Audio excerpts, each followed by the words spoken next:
How to remove multiple accounts on Facebook. Hello everyone, welcome to this channel. I'm Emily and I'm here to help you out today. So without any delay, let's get started. Now first of all, what you have to do is just make sure that your Facebook application is updated to its latest version on your device.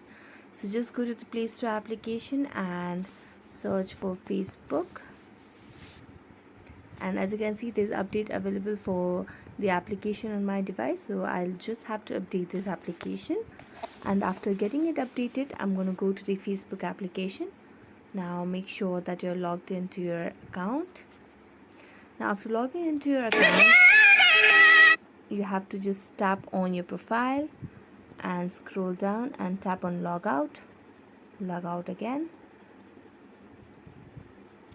And after logging out, you will be led to a page something like this as shown on the screen, so where you will be able to see different accounts that you have on Facebook. So in order to remove the accounts, all you have to do is tap on the three dotted lines which is at the top right corner of the screen, and then you'll be able to see the option of remove profiles from this device. Tap on that. Then you just have to select the profile that you want to remove from the device. So just have to tap on remove and it will be removed. So thanks so much for watching this video. If you enjoyed it, don't forget to like, subscribe and hit the bell notification for more updates. That's it for today and see you next time.